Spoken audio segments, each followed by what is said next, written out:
Kamusta naman kayo guys? Sana okay kayo. Ako okay naman ako. At andito po tayo ngayon sa farm. Yes, it's a Holy Week. Kaya dito na kami nagbakasyon. Hindi na yung kagaya ng dati na maghahanap ka ng place na bakasyonan. Dito na kami kasi meron ka namang farm, meron kang relaxing area doon. Ayan. Nag-open na sila ng Bluetooth mo, kakantahan nga, tapos sila mag-video, okay. So kasama ko ang buong family ko ngayon. Kumpleto kami ngayon. Minus the kids. Wala sila David. So, yan update, hindi pa po tapos yung ating pinapagawang bakod. At dinalaw ko rin to talaga ngayon kasi nga, nagpalagay na ako ng tubig. Oh, yes, nagpalagay na ako ng tubig. And mahirap talaga kapag walang tubig yung farm ninyo. So, medyo mahal po talaga siya, mabigat sa bulsa. Ang cost ng pagpapatubig, if ever tunggalang, is 60,000. Pero dahil naisip ko, balang araw baka mag-upgrade ako or gusto kong magka-swimming pool or gusto kong gawing resort or anything, mahihirapan ako, mag-a-additional na naman ako. So, doble yung gastos, madodoble po talaga siya. Kaya sabi ko, isahan na lang na gasto, sige. Yon, so talagang pinag-ipunan ko to. Kaya, meron na po tayong tubig. So, ito ay deep well. Nagpalagay po tayo ng deep well. Tapos, hinanap nila kung saang part yung medyo makakakuha ng tubig at malakas yung tubig. At saka medyo malalim daw po talaga dito. So, ito siya. Papakita ko sa inyo. Ito. Ayan siya guys. Yan. Okay. Diyan po nakalagay ang ating tubig. So ayan. Nandun siya banda. Sabi ko bandang gilid. Yung malapit sa bakod. Kasi pag sa gitna, hirap maglakad, diba? So, ayun. Gumasos tayo ng mga mahigit kumulang. Magkano ba nagastos natin? Ito na po ang gastos sa pagpapadip well. Nasa 170. Yes, 170. Pero wala pa akong tangke.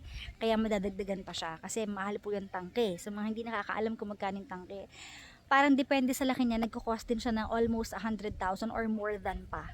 So, saka na yun. Saka ko naisipin yun. Panibagong ipon na naman po doon. Pero ito, may deep well na ako. Panghabang buhay na siya. At sobrang lakas daw ng tubig niya. Ng buga ng tubig. Kaya pwede kahit daw ilang swimming pool ang ilagay ko. Pero syempre, saka na ulit yon. Kung ilan mang swimming pool ang ipapalagay ko, saka na ulit. So, ito na yung sinasabi ko last time na lalagyan ko ng, ayan, bakuran yung banda dito. Ito yung parang magiging ano ko, bakod sa bahay.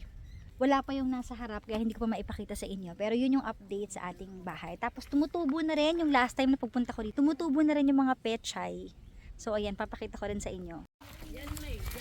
So, eto na. Tumutubo na yung iba. Ayan. Yarn. Tapos doon, ayan. Ayan yung iba, banda doon. Meron din. Ayun, banda doon, meron din. Ayan.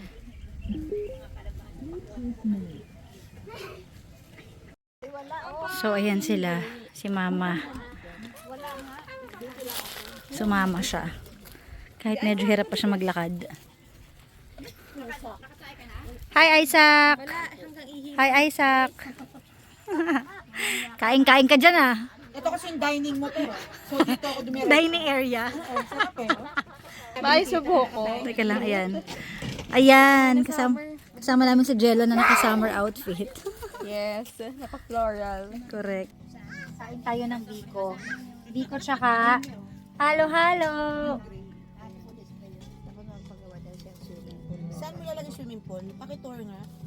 Habang naghahalo-halo ka. Ayan. Ate, dapat siguro hanggang dito yung bakod. Kasi masyado maiksi dito. Saan kayo nakarating?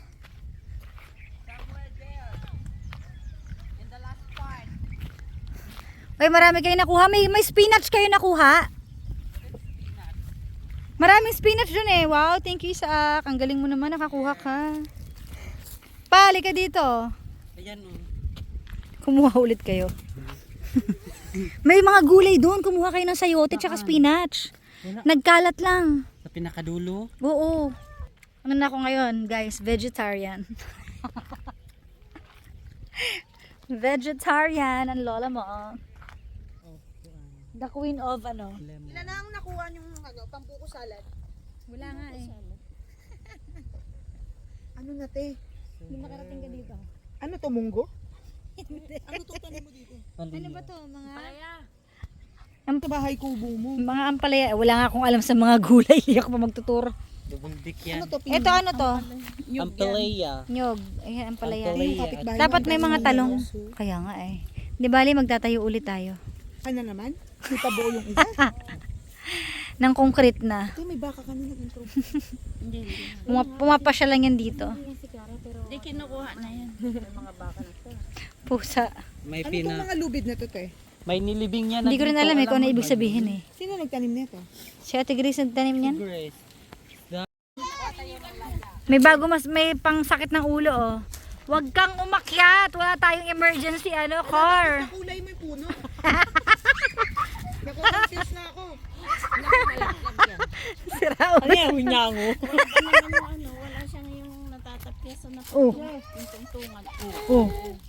Sarap ko si Jiro. Wala, sumuko agad. Wala ka pa sa kalahati. Mauunahan na kita. Akyat, Almi. Mauunahan na kita. Dito.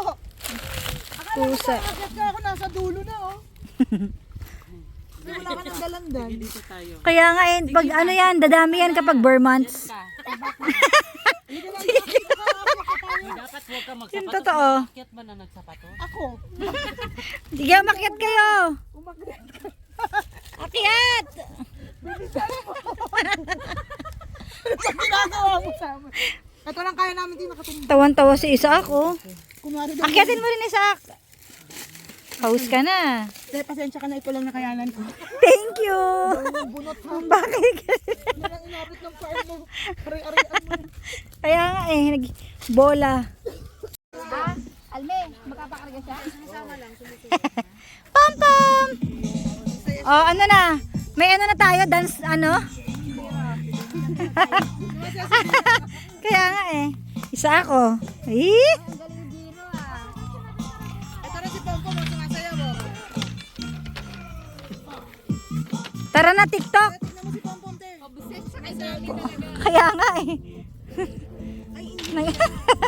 Nagpapakarga. Yan. Ano ba yan? Sa'yo siya nagigit. Sa'yo nga dito, nilalabas niya kanyang sandata. Mami, normal lang yun.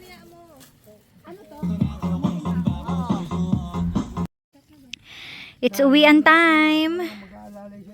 Wow, sweet. Wala daw mag-aalalay. Ma, wait lang. Hintayin mo kami dyan. Oo, dahan-dahan.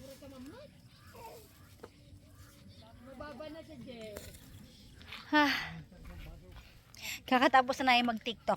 Ma, wait lang. Huwag ka magmadali. Kumuha ng pet, nung ano? Pet chai, pwede na ba yun? Pilihan. Magpipilian.